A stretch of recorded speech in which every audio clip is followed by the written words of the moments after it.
Do you notice anything about, on the right-hand side, you see how the salaries go up? Yeah. What also goes up? The education. There you go. You have more education you have to get in there.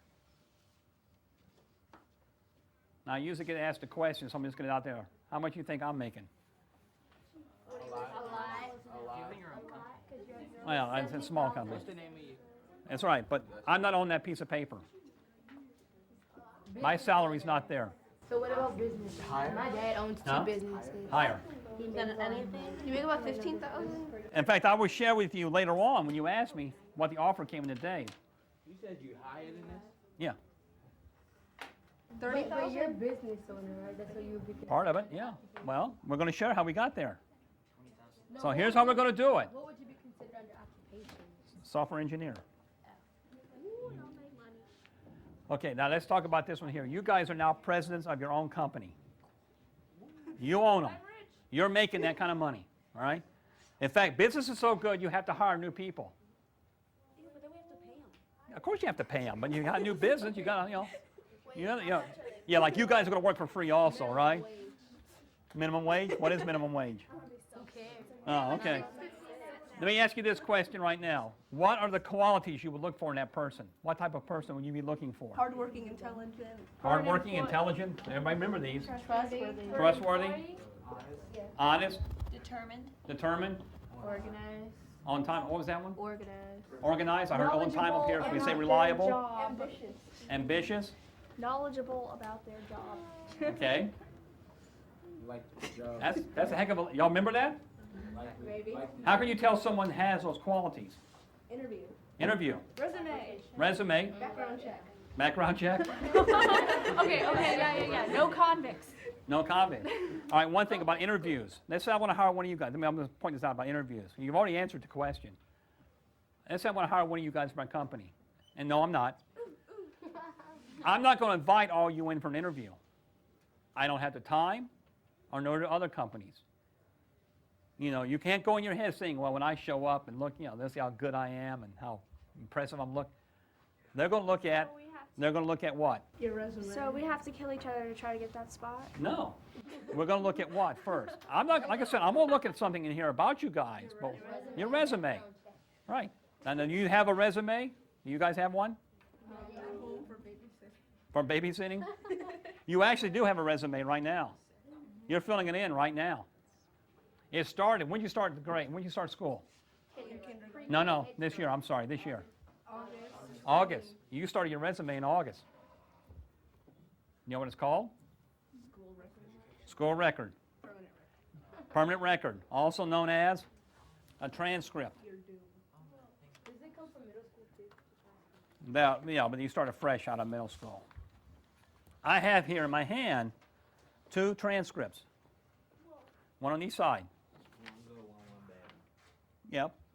But what I want you to do is look at this, and I want you to tell me who you would invite in. Now, remember those qualities you talked about? Reliability, dependable, hardworking.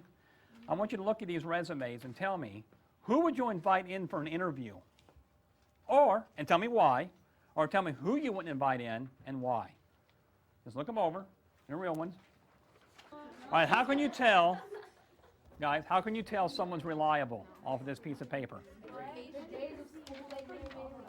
What was it again? Attendance in school. Absolutely. If someone will not even show up for school to benefit their future, what is the odds that they will show up for work? Not very good. And if they don't show up for work and it's your company, who's losing money? You being the company, right? If you don't show up, all right, make sure you get a good sign right there. All right, got it? All right. How can you tell someone is a hard worker? Their grades. What was it? Their grades. And That's their part of GPA. it. Something else in there also. Not just grades, not just the grades. No, not just the grades. No, well, that's kind of along the line there, yeah. The classes we took and the activities. Right.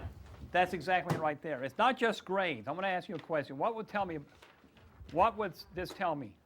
If you were being, please don't pick those up until the end. Don't do it. I'll take points away, and I want you to know there's a pop quiz at the end of the class. Ah, they got you. All right. How can you tell if you find someone in here that's making A's and B's, and they're taking, general courses, nothing very challenging, or you see someone that's making B's and C's, and they're taking tougher classes? Who would you be more interested in? Tougher classes. Why? Because they're actually trying. And they're doing good grades with the hard work. Right. Well, they're only doing good grades with the standard work. Right. And the other ones are just kind of just getting by. Yeah. I'm just getting by. I'll get my grades and all like that, right? What else can you tell about this person? Which one? Either one. They know how to manage their time. How can you tell that? Their activities they did and the sports and everything. Absolutely. That's a great one. I love that one. That's absolutely right. It's not just the grades and courses. What else have they done to better themselves? Absolutely. So who would you invite in for an interview? I don't even say you're going to hire them. Who would you invite in? Pat. All right, in this case here. Maybe even both of them just to laugh at the other one. No, don't do that. You give them false hope. Guys, I'm here to tell you right now, the choices and the courses you make in the next 4 years matter. Your 4 years in high school, like it or not, are going to fly by like that. And before you know it, you're out there. Here's what that piece of paper tells me. Are you prepared to do college work? If you can't handle the workload here, what do you think your odds are of handling the workload in college are? Not very good. Trust me, it's a whole lot worse. My wife is still going back to college now, and she's putting in 10, 12 hours studying. She's almost graduating now. She's in that last little phase. It costs. Remember the cost. It costs you something. What was the other one? Do you have the skills you need to be successful? Oh, I forgot one thing here. If you don't show up for class here, do they come looking for you? Yes. Yeah. They call your parents. Absolutely. They want to find out where you're at, right? If you don't show up in college at a professor's class, They don't care. why is that? Because they want you to make your own choices. You're supposed to. You're an adult, right? Right. And whose money are you wasting? Yours. And if you're on a scholarship, you're wasting someone else's money, and you won't be on that scholarship much longer. All right? Will you show up for class or work? We talked about that one. You know, see how that works out? Are you reliable? That piece of paper, like it or not, tells us this stuff. So it's not just your transcript, but also criminal record. A lot of employees now are looking at your credit reports. Watch that.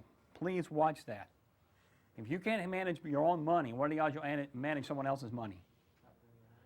And also be careful of what you put on the networking, the network sites, such as MySpace, stuff like that. That is not private. You know, recruiters go out and look at that stuff now. Now, you guys are going to be competing out there in the world. How many people we have in the class? Roughly 25? So fast forward 4 years ahead now. You guys are competing for the jobs out there, that list you see. But you're not competing with just the 24 in here. How many seniors do we have graduate from this high school each year, roughly? A couple hundred? 500? I don't know how big it is around here. It's probably like a pretty good sized school. Let's just say 400. It's a big school. So now you're competing against 400. Oh, no, wait. How many high schools are in this state? A lot. In the state of Maryland. You're competing against them. Oh, and for colleges, you have people coming from other states to college here, right? You're competing against them. So how do you set yourself apart? How do you make that piece of resume that you have right there look good? Best education, well-rounded student. Yeah. You got it right there. This is what I'm asking you to do. I ask you to become a Maryland Scholar. Now, what does that mean? These are the courses you had to take to become a Maryland Scholar. How many of these courses you take already? All of them. Every one of them.